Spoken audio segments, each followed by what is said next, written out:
భారతదేశంలో లక్షల ఆలయాలు ఉన్నాయి. ప్రతి దానికి ఒక ప్రత్యేక ప్రాముఖ్యత ఉంటుంది. అలాంటి ఒక ప్రత్యేకమైన దేవాలయం ఒకటి ఉంది. ఈ ఆలయము సుమారు 500 సంవత్సరాల నాటి దేవాలయము. ఈ ఆలయాన్ని మిరాక్యులస్ టెంపుల్ అని కూడా పిలుస్తారు. ఈ ఆలయ పేరు జ్వాలాముఖి అమ్మవారి ఆలయము. జ్వాలాముఖి క్షేత్రం కాంగ్రా లోయల్లో ఉన్న ప్రముఖ పుణ్యక్షేత్రం. జ్వాలాముఖి ఉత్తర భారతీయులు జ్వాలాజీగా పిలుస్తుంటారు. సముద్ర మట్టానికి సుమారు 610 మీటర్ల ఎత్తులో ఉన్న సిమ్లా ధర్మశాల హైవేపై కాంగ్రా పట్టణానికి సుమారు 30 కిలోమీటర్ దూరంలో ఉన్న గ్రామం ఇది. ఇది 51వ శక్తిపీఠాల్లో ఒకటి. ఈ ఆలయంలో ఒక రాయి గుట్టం నుంచి నిరంతరం సహజ వాయువు వెలువడుతుంది. దీన్ని ఆలయ పురోహితుడు వెలిగిస్తాడు. ఈ జ్వాలాముఖి అమ్మవారిగా పూజలందుకుంటుంది. ఇక్కడ ఈ జ్వాలే కాక మహాకాళి, అన్నపూర్ణ, చండి, హింగూల, విద్యావాసిని, మహాలక్ష్మి, సరస్వతి, అంబిక, అంజీదేవి అనేవి ఈ 9 జ్వాలా దేవతల పేర్లు. అమ్మవారిని మనం కోరుకున్న రూపంలో మనసుకి నచ్చిన భావంతో పూజించుకుంటాం. కానీ ఆదిశక్తికి ఒక స్థిరమైన రూపం అంటూ ఏముంటుంది? ప్రపంచంలో ప్రతి రూపు ఆమెదే. భావాతీతం, గుణాతీతం అయిన అమ్మవారి అగ్ని రూపంలో కొలుచుకునే ప్రదేశం ఒకటి ఉంది. అదే హిమాచల్ ప్రదేశ్లోని కాంగ్రా జిల్లాలో ఉన్న జ్వాలాముఖి ఆలయము. జ్వాలాముఖి గురించి అనేక కథనాలు ప్రచారంలో ఉన్నాయి. దక్షయజ్ఞ తర్వాత సతీదేవి తనను తాను దహించి వేసుకుందని, అలా దహించుకుపోయిన శరీరం 18 ఖండాలుగా భూమి మీద పడిందని చెప్తారు. వాటినే మనం అష్టదశ శక్తిపీఠాలుగా కొలుచుకుంటున్నాము. మరి కొందరేమో 15 ప్రదేశాల్లో అమ్మవారి ఖండిత భాగాలు పడ్డాయని నమ్ముతారు. వాటిలో ఒకటే హిమాచల్ ప్రదేశ్లోని కాంగ్రా జిల్లాలో ఉన్న జ్వాలాముఖి క్షేత్రము. జ్వాలాముఖి క్షేత్రంలో అమ్మవారి నాలిక పడిందంట. అందుకే అక్కడ అమ్మవారు నాలుక చాస్తున్నట్లుగా నిరంతరం ఒక జ్వాల వెలువడుతూ ఉంటుంది. అనాదిగా విడవకుండా వెలుగుతున్న ఈ మంట వెనుక కారణం ఏమిటో ఎవరికి అంతుపట్టడం లేదు.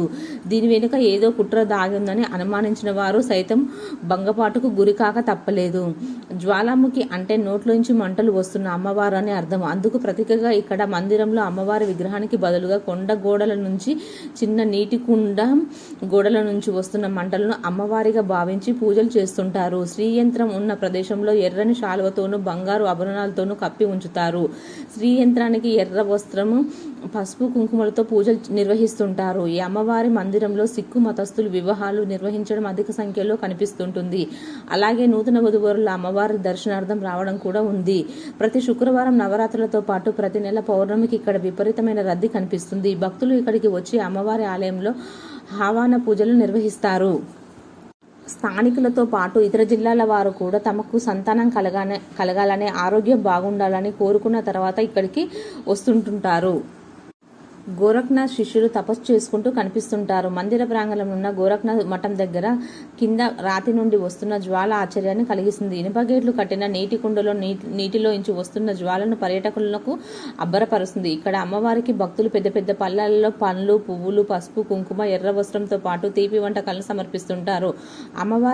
అమ్మవారి భక్తులతో అధిక సంఖ్యలో సిక్కులు కనిపించడం ఆశ్చర్యానికి గురి చేస్తుంది. దీనికి సంబంధించిన కథ కూడా ఒకటి ప్రచారంలో ఉన్నది. పూర్వము కటోచ్ వంశానికి చెందిన మహారాజు భూమ్చంద్ దుర్గాదేవికి పరమ భక్తుడు. ఒకరోజు భూమ్చంద్కు స్వప్నంలో అమ్మవారు కనిపించి తాను జ్వాలగా అడవుల్లో పూజ నైవేద్యాలు లేక పడి ఉన్నట్లు తమకి వెతికి తెచ్చి నిత్య పూజలు నిర్వహించవలసిందిగా సెలవివ్వగా మహారాజు అడవిలో వెతికి అమ్మవారిని తీసుకొని వచ్చారు. ఆమెకు దేవాలయం కట్టించి నిత్య పూజలు నిర్వహించసాగాడు.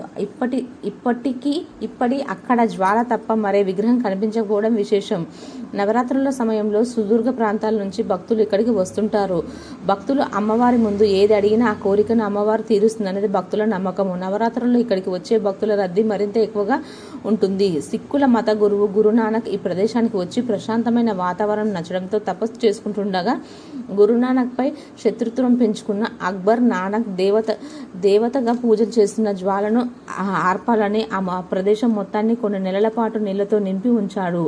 కొన్ని నెలల తర్వాత కూడా మంటలు ప్రజ్వలిస్తూ ఉండడాన్ని చూసి ఆశ్చర్యానికి గురై అక్బర్ నానక్ అమ్మవారికి బంగారు ఛత్రిని సమర్పించి అమ్మవారికి క్షమాపణ అడిగి ఢిల్లీ తిరిగి వెళ్ళిపోతారు. దౌలతార్ పర్వతాల దిగువన ధర్మశాల సిమ్లా రోడ్ మార్గం పక్కనే ఉండే ఈ జ్వాలాముఖి ఆలయాన్ని దర్శించుకునేందుకు వేలాది మంది భక్తులు వస్తుంటారు. అమ్మవారికి దుర్గా సప్తశతి పారాయణంతో 5 దశలుగా పూజలు, హారతి, హోమాలు నిర్వహిస్తారు. ప్రతిరోజు 11:30 నుంచి 12:30 వరకు మధ్యాహ్న హారతిని మధ్యాహ్నారతి చేసి మూసివేస్తారు. మిగతా సమయం అంటే రాత్రి 8:30 వరకు మందిరం తెరిచే ఉంటుంది. నిత్యం దుర్గ సప్తశకి పారాయణం నడమ నిత్య అగ్నిహోత్రంలా వెలుగుతున్న అమ్మవారిని రూపుని దర్శించుకొని పునీతులవుతుంటారు. ఇక్కడ అమ్మవారిని పూజిస్తే మశుచి, ఇతర వ్యాధులు నయమవుతాయని భక్తుల ప్రగాఢ విశ్వాసము. ఓం శ్రీమాత్రే నమః.